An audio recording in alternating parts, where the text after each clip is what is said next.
자, 이제 국정감사 끝나고 예산안 처리 곧 하겠죠? 그 뒤에는 아마 여당 당권 경쟁 본격화될 겁니다. 사사건건은 당권 주자로 거론되는 이렇게 표현하시면 안 좋아하시는 것 같기도 하고요. 잠깐 이야기 나눠보니까.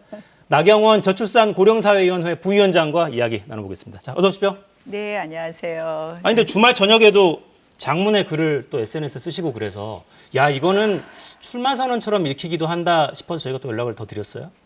아니요, 정치인이니까 또 제가 이런저런 지금 돌아가는 이야기를 하고 거기에 뒤에 보면은 오히려 제가 이제 많은 분들은 연속해서 자리를 맡았다고 하시는데 사실은 처음부터 두 가지 아젠다를 챙겨달라 하면서 대통령실에서 이제 저출산 고령사회 문제하고 기후 문제를 챙겨달라 그래서 두 가지 직을 받기로 한 거였거든요. 네. 다만 이제 기후 대사는 대외직명 대사는 국무총회의의 의결 절차가 필요해서 순차로 발표됐는데요. 그래서 그 두 가지 아젠다는 대한민국 내일을 위한 아젠다이기 때문에 확실하게 좀 어떻게라도 좀 물거나 방향을 좀 정해보겠다 이런 의지를 표명하려고 쓴 글이었습니다. 아, 네. 뒤에 방점이 있습니다. 아, 뒤에 있는데 네. 저희가 초점을 잘못 짚고 지금 읽고 있는 건가요? 저희 준비해 놓은 걸 좀 볼까요? 네. 이렇게 쓰셨어요. 뉴스를 보면 혼란스럽다. 6개월도 안 된 대통령 내려오라 한다. 이런 발언, 김용민 의원이 했던 발언이죠. 정작 내려와야 될 사람은 이재명 당대표 아니냐 이런 걸 또 쓰셨고 그 뒤에 것까지 마저 보죠. 현명한 국민들의 힘을 믿는다라고 쓰면서 힘을 주시리라. 최선을 다하겠다고 다짐한다. 그러니까 이 최선이 저출산 문제 해결과 기후 위기 새로운 대응 미래. 네. 거기에 최선을 다하겠다. 그런 것도 다 포함한 이야기죠. 아, 다 네. 포함한. 네. 저희는 그거 여쭤보려고 이제 모셨죠. 당권 도전 선언은 언제쯤 하실 아니 거예요? 지금 막 직을 맡고 당권 이야기하는 것은 사실은 염치가 없는 일이죠. 저는 아니 근데 지금 맡은 일을 조금 열심히 좀 챙겨 보려고 합니다. 사실 저출산 고령사회 문제는요. 지금 저희가 조금 전환하지 않으면 정말 대한민국 미래 없습니다. 그건 그렇습니다. 예, 네. 그래서 그동안 왜 문제였는지를 지금 점검하고 있고요. 그러면 무엇을 어떻게 고칠 것이냐. 정말 발상의 전환이 필요하다고 생각을 하거든요.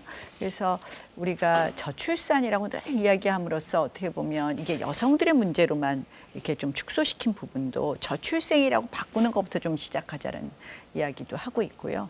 그동안 체감되지 않는 여러 가지 수당들 이걸로 아이 더 낳아라? 이거 안 되거든요. 네. 그리고 이런 부분과 균형을 맞춰서 고령사회 문제에 대한 대응 부분은 약간의 소외됐던 부분. 그래서 이런 부분을 좀 종합해서 전체적인 좀 틀을 바꿔보려고 지금 챙겨보고 있습니다.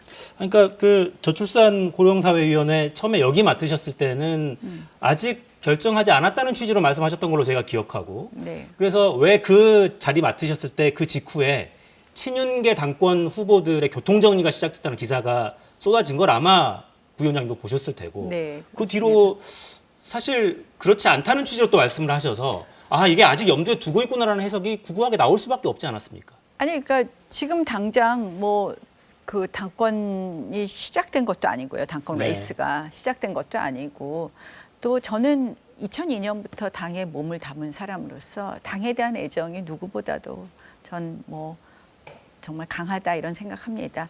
사실 또 여당이 잘 돼야지 국정 동력이 확보됩니다. 그래서 그런 면에서 여러 가지 상황을 열어놓고 본다는 의미이고요. 제가 꼭 해야 되겠다 이런 말씀보다는 여러 가지 상황을 보겠다. 여당이 여당답게 자리매김하지 못하면 내년에도 국정 동력이 확보되지 못하면 지금 대한민국 할 일이 너무 많잖아요. 네. 어려운 상황에서 그때 만약에 좀 상황을 봐서 제가 또 당을 위해서 할 일이 있다면 조금 역할을 할 수 있는 부분이 있겠지만 지금은 제가 그 말씀을 드리기에는 때도 아닌 것 같고요. 적절하지 않다고 봅니다. 알겠습니다. 네. 자, 당이 사실 굉장히 어려웠잖아요. 대선 네, 이후에 오히려. 네, 네. 두 차례 연속 승리한 당대표는 지금 일단 징계를 받은 상태고 법적인 조치를 계속하다가 일단은 법적인 조치는 일단 멈췄어요. 네. 지금의 당 상황은 어떻게 평가하십니까, 그러면? 그나마 이제 좀 리더십이 안정돼 가는 과정이라고 생각을 하고요. 네.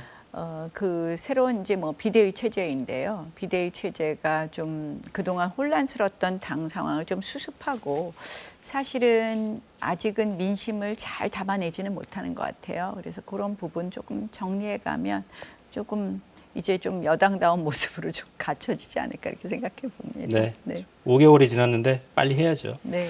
자, 최근 여론조사 보면 죄송합니다. 근데, 네? 죄송합니다. 네. 최근 여론조사 보면 유승민 전 의원이 좀 앞서 나가는 기류가 네, 있잖아요. 예, 예. 당 내에서는 뭐 걱정하시는 분도 좀 계신 것 같고 네. 보면 차이는 뭐 꽤 많이 납니다. 네. 전체 국민들 여론조사는 이렇게 나오는데 당원들 상대로 하면 당심은 다르다 이렇게 주장하시는 분들도 계시고 요 흐름은 좀 어떻게 보세요? 유승민 전 의원의 좀 약진이랄까요? 최근에 분위기가 바뀌긴 바뀐 겁니까?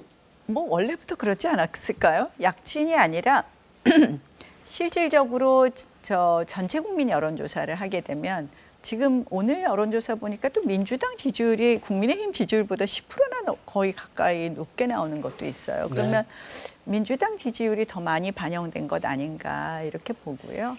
그래서 뭐 그 유승민 전 의원의 약진 뭐 이렇게까지 볼 거 있을까요? 그냥 그동안은 유승민, 이준석 뭐 다 넣고 돌리다가 이준석 대표가 빠지면서 전 대표가 빠지면서 그 지지층이 글로 가서 붙어서 조금 더 유승민 의원이 많이 나오는 것 아닌가 이렇게 봅니다.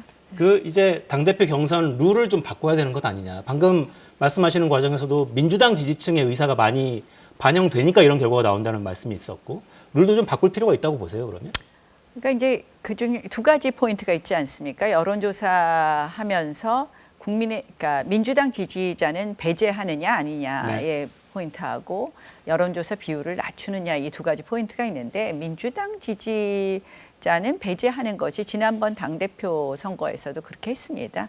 왜냐하면 뭐 우리가 어디에 나가는 선출직이 아니라 당대표라는 직이기 때문에 당연히 민주당 지지자는 배제해야 된다고 생각합니다. 대통령 후보나 광역단체장 후보라면 모르겠지만 후보라면 뭐 조금 더 그때 당시의 정치 상황에 따라서 우리가 좀 더 고민해 봐야 되겠지만 이 경우는 배제하는 것이 맞다고 생각하고요.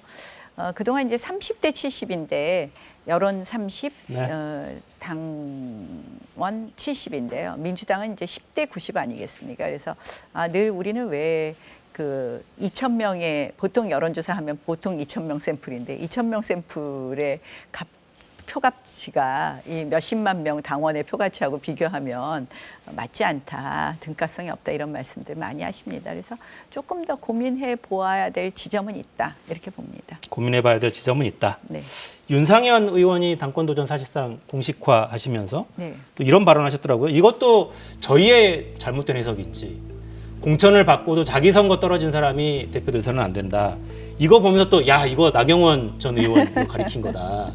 낙선하셨으니까. 글쎄요, 저도 뭐 이 기사 자세히는 못 봤는데요. 글쎄요, 그렇게 해석하실 수도 있죠. 근데 참 엄혹한 시절이었죠. 2019년 저 원내대표하면서 고생 좀 했습니다.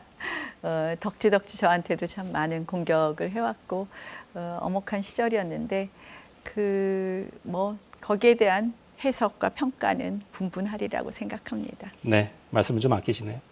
이제 수도권 지역구 활동 계속 하셔왔잖아요. 네. 당이 좀 잘 되려면 네. 지금 단계에서는 뭘 좀 하는 게 중요하다고 여기십니까?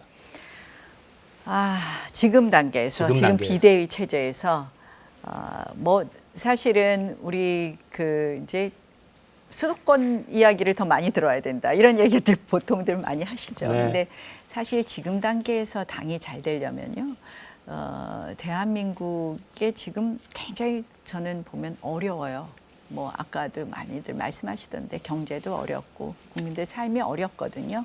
어려운 부분 조금 더 잘 챙기는 모습 좀 보였으면 합니다. 근데 지금 너무 늘 싸움이라서 여야 갈등도 극심하고 당내도 그동안 이제 갈등이 극심했잖아요. 이제 막 비대위 체제로 조금 조용해졌는데 또 당권한다 그러면서 또 극심한 싸움이 될까 봐 저는 우려가 되고요. 그래서 우리 내부 싸움이나 또 야당하고 싸우는 것보다 차라리 우리가 좀 민생 문제에 있어서 좀 주도권을 갖고 새롭게 좀 적극적으로 좀 임하면 어떨까 이런 생각합니다.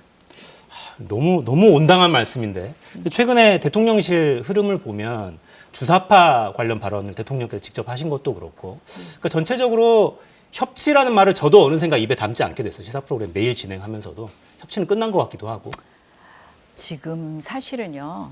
저는 뭐 엊그저께 광화문 집회를 보면서 사실은 쓸 수밖에 없었습니다. 예. 지금 6개월도 안 된 대통령 내려오라고 하는 집회를 하는 거는 결국 대선 불복 아니겠습니까? 우리도 뭐 우리의 잘못이 있다면 반성해야 되겠지만 이 대선 불복으로 가져가는 것처럼 극렬하게 지금 저항하는 야당의 모습인데, 야권의 모습인데, 거기에 보면 한 축은 이재명 후보 건이 있고요. 한 축은 지금 이제 월북몰이 사건 같은 것이 있는데요. 사실은 이재명 후보의 리스크가 민주당 전체로 이렇게 전이되는 것은 민주당으로서도 바람직하지 않을 것 같습니다. 네. 민주당 내에서도 좀 양심 있고 소신 있는 목소리들이 나오는데요. 이 리스크를 떨어내지 못하면 조국 투의 수렁에 빠질 것 같습니다. 그것은 결국 정치권의 불행으로 가져오기 때문에 이 부분 좀 민주당이 빨리 정리됐으면 하는 그런 안타까움이 있습니다. 민주당이 좀 정리됐으면. 네. 저희 대통령 국정지지도 그래픽 만들어 놓은 걸 짧게 보고 한 말씀만 더 듣고 마무리하죠. 큰 변화가 있다고 말씀드리기 어려운 상태예요. 네, 30% 그렇습니다. 초반에서 낮은 조사는 20% 후반대 긍정평가가 머물러 있습니다. 용산 혹은 대통령께 이것도 좀 서둘러 달라 조언을 짧게 좀 해주신다면 뭐라고 말씀하시겠습니까? 조언을 짧게요. 대통령실 지지율이 오르지 않는 것 참 다들 걱정들 많이 하시는데요. 좀 하여간에 뭔가 변화가 국민들에게 체감되어야 되지 않을까 이런 생각은 좀 해봅니다. 변화가 체감되어야 되지 않을까. 네, 저출산 고령화 문제에 대한 해법도 좀 내놓아야 될 테고요. 네 그렇게 네, 하겠습니다. 노력해 주시길 기대하겠습니다. 네, 네, 자 나경원 부위원장이었습니다. 감사합니다. 고맙습니다. 네, 저희 오늘 준비한 내용 여기까지입니다. 전 내일 돌아오겠습니다. 4시엔 사사건건.